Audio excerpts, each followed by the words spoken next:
Bonjour et bienvenue dans cette nouvelle vidéo. Aujourd'hui, on va voir la méthode de calcul de la section du câble électrique. Donc, c'est à base de cette méthode que les logiciels professionnels comme Canico, Ecodial, etc. Font les calculs de la section du câble électrique. Donc, c'est une méthode normative. C'est à base des tableaux normatifs qu'on va les voir. Donc, pour calculer la section du câble électrique, il faut connaître le courant d'emploi. Pourquoi 10 ampères, c'est pas 20 ampères, c'est pas 30 ampères, c'est pas 1000 ampères. Donc, chaque ampérage, il faut, bien sûr, il lui faut une section bien appropriée. Voilà. Donc, après, on choisit la section du câble avec, bien sûr, en prenant en considération des facteurs de correction selon le type de canalisation enterré, non enterré. Après, on fait la vérification de la chute de tension par rapport aux normes, 3%, 6%, 5%, 8%. Donc 3%, 5, pour 3%, 6%, c'est pour l'éclairage. Et 3%, c'est pour lorsqu'on est abonné au réseau ODF, par exemple, et 6% pour les postes privés, les clients qui ont un poste transfo privé. Donc 5%, 8%, c'est pour les autres usages, par exemple le moteur, les autres usages, et 5% pour poste lorsqu'on est abonné à l'EDF, et 8% lorsqu'on a un poste transfo privé. Donc si cette chute de tension elle est conforme aux normes, inférieure à ces pourcentages, donc c'est bon, on choisit notre dispositif de protection et on y va. Sinon, donc on revient au calcul de la section du câble et on choisit la section du câble supérieure. Et on fait encore la comparaison avec les normes, les chutes de tension par rapport aux normes. Et on fait, si c'est bon, on passe. Sinon, on revient à choisir la section juste supérieure. Par exemple, si on a la section 16 mm, on va choisir la section supérieure. Si c'est bon, on passe. Voilà. Donc, la longueur du câble électrique n'intervient pas dans le calcul de la section du câble, mais il intervient dans la vérification par rapport à la chute de tension. Donc, suivez avec moi étape par étape le calcul de la section du câble. Voilà, donc je redis que la longueur du câble, il ne va pas intervenir dans le calcul de la section du câble, il va intervenir après dans la vérification de la chute de tension. Donc pour le calcul de la section du câble, il faut voir seulement les facteurs de correction et le type de canalisation enterré, non enterré et le courant d'emploi. Voilà. Donc, pour les canalisations non enterrées, donc on a un courant fictif qui passe dans la canalisation. IZ est égal à IN sur facteur de correction K1, K2, K3. Pour les canalisations enterrées, donc on a un courant IZ fictif est égal à IN sur K4, K5, K6, K7. Voilà. Donc, le courant IZ, c'est le courant maximal que supporte la canalisation. Voilà. Donc, si le courant dépasse le courant IZ, donc on aura un problème de notre canalisation. Il va trop chauffer. Après, on aura une température très élevée qui va nous créer des problèmes et qui va nous couper le câble. Donc il y en a des gens qui vont dire que pourquoi dans les courts-circuits, la canalisation reste en très bon état. Pourquoi? Parce qu'en court-circuit, le courant, il passe à une valeur très supérieure, 10 fois le courant nominal, mais pendant une très courte, des millisecondes. Mais pour un courant permanent, IZ par exemple, un courant permanent qui est supérieur à IZ, le courant supporté par la canalisation, donc on aura un problème avec les canalisations. Voilà, donc on commence avec les canalisations non enterrées. Donc je vais vous montrer des tableaux normatifs NFC 1500. Donc des tableaux normatifs. Ça, c'est pour les canalisations non enterrées. On va voir les tableaux. Après, on va faire un exemple. Après, on va voir les canalisations enterrées. et on va voir les facteurs de correction et la méthode de calcul.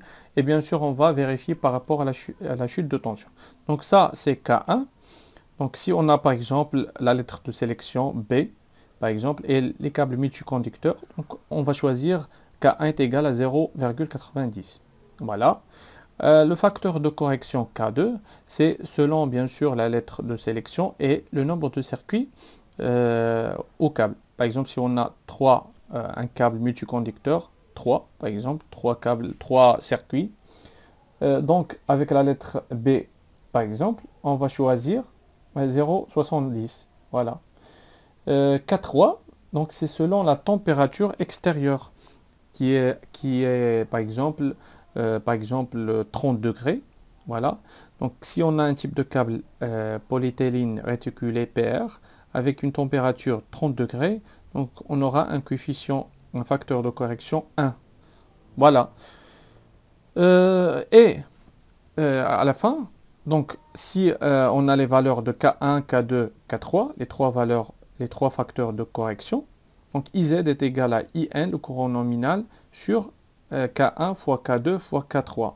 Donc il va nous donner une valeur et on va, ici dans ce tableau, on va choisir la section de câble par rapport à cette valeur en prenant en considération bien sûr est-ce qu'on a un câble PR ou bien PVC.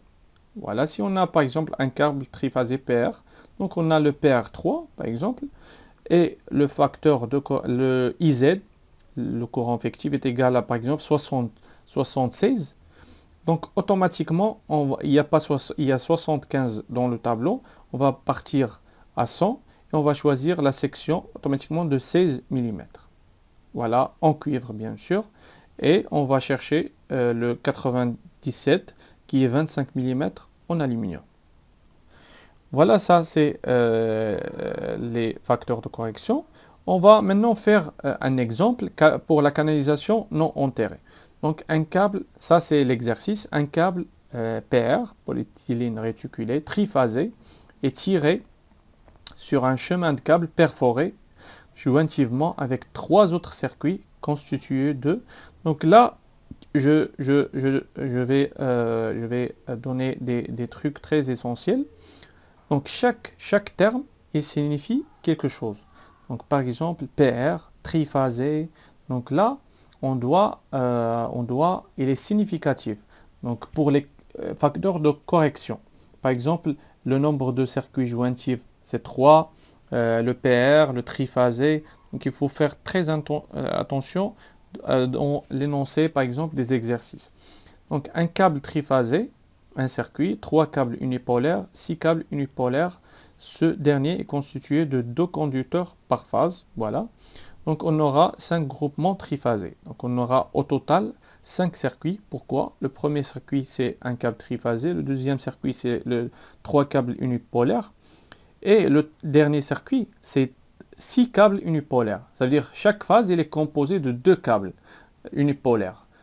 Oui, ça arrive, pourquoi pas. Donc, il y a des fois qu'on met 2 câbles pour une seule phase. On met 2 câbles pour, bien sûr, faire, par exemple, une phase de 2 conducteurs, 240 mm, 240 mm. Voilà. Donc 5 circuits, la température c'est 40 degrés, le courant nominal c'est 60 ampères. La solution, donc la lettre de sélection d'après les tableaux, c'est E. On a K1 est égal à 1 et K2 est égal à 0,75, K3 est égal à 0,91. Donc K1 est égal à 1 bien sûr. Pourquoi? Parce qu'on a la lettre de sélection qui est égale à 1. Voilà, la lettre de sélection qui est égale à, bien sûr, à E. Voilà, c'est autre cas. Hein. IZ est égal à IN sur K1 fois K2 fois K3 est égal à 60 sur 1 fois 0,91 fois 0,75 est égal à 88,23 ampères. Voilà. Donc, maintenant, on a calculé le courant IZ fictif, donc c'est le courant maximal que supporte la canalisation. On va maintenant calculer la section du câble. Donc pour le calcul de la section du câble, on va voir ce tableau-là. Donc on a le PR3, parce que l'exercice, l'énoncé de l'exercice c'est PR3, on a le PR3. Et bien sûr, on a le courant, c'est 88,23. Donc automatiquement, on va partir à 100. On va partir à 100. Et automatiquement, la section du câble, c'est 16 mm. Voilà, c'est le 16 mm. Maintenant, on va vérifier la chute de tension par rapport à cette section. On va faire vérifier la chute de tension. Donc la méthode simplifiée normative qui va nous calculer la chute de tension, c'est le tableau suivant. On va delta U est égal à K fois L fois le IB, le courant d'emploi nominal. Donc L, il interviendra maintenant. Donc la longueur du câble. Voilà. Donc L doit être en kilomètres. Là, on a un exemple de 80 mètres. La canalisation de 80 mètres. Voilà. Donc 60. Le coefficient, le K, c'est à partir du tableau. On a un circuit triphasé, service normal. C'est pas démarrage, c'est pas éclairage, un service normal. Donc la section du câble, c'est à gauche, c'est le 16. Donc on a un K est égal à 2,05. Donc après le calcul, on a 9 volts, 9,84 volts. En pourcentage, c'est 100 fois U sur, c'est 100 fois delta U sur 380 UN. Il donne 2,85%. Donc on est loin de 8%. Si par exemple on a un poste transfo, ou bien si on est abonné, on est loin de 5%. Donc vous voyez bien sur l'écran autre usage. On est par exemple dans autre que l'éclairage. Voilà. Par exemple, si on est à 6%, donc là, je dois passer à 25 mm. Et je dois refaire le calcul avec ce tableau. Donc si c'est bon, je vérifie toujours par rapport à la chute de tension. S'il passe, donc c'est bon. Donc je garde la même section précédente. Maintenant, on passe aux canalisations enterrées. Donc pour les canalisations enterrées, on a K4, K5, les facteurs de correction, K6, K7. Voilà, on a 4 facteurs de correction. Par contre, dans les canalisations non enterrées, on n'a que 3, K1, K2, K3. Voilà, donc IZ, le courant effectif, est égal à IN sur K4, K5, K6, K7. Et on va faire la même chose par ce courant effectif. On va chercher dans le tableau de section de câble normatif et on va bien sûr déterminer la section du câble. Si on va après vérifier par rapport à la chute de tension, s'il passe, c'est bon, on garde la même section. S'il ne passe pas, on va partir à la section suivante et on va vérifier une autre fois. Voilà. Donc le premier facteur de correction c'est K4 bien sûr. Donc il faut déterminer le premier K4 selon le nombre de conduits au circuit. C'est selon l'exercice bien sûr. Le facteur K5 c'est selon le nombre de circuits bien sûr de câbles multiconducteurs. Le K6 c'est selon la nature du sol. Le K7 c'est la température du sol. Donc à déterminer selon le PV, ce qu'on a un câble PVC ou bien PR. Voilà.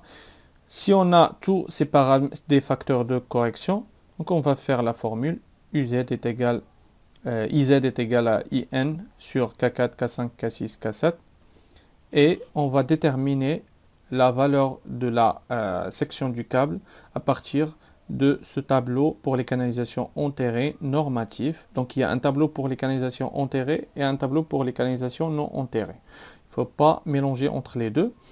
Si par exemple on a le PR par exemple 3 conducteurs PR et on a un courant effectif de 110, donc on va choisir le 113 dans le tableau normatif qui correspond par exemple à 16.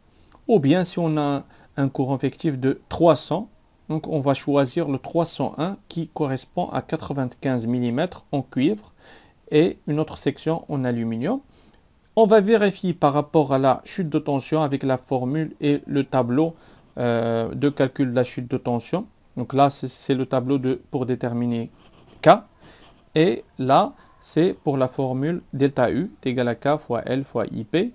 La longueur du câble, par exemple, 100 mètres ou bien 50 mètres ou bien comme vous voulez. Donc ça, c'est la méthode, la seule méthode exacte qui permet de calculer la section du câble en prenant en considération tous les facteurs de correction et tout l'environnement. Donc cette méthode, c'est la base de calcul de plusieurs logiciels professionnels comme Canico, Ecodial, etc. Et elle est efficace. Voilà, c'était une vidéo sur le calcul, la méthode de calcul de la section du câble électrique à base des tableaux normatifs. Donc si vous avez des questions à poser, donc posez-les dans les commentaires et je réponds dans les plus brefs délais. Merci et au revoir.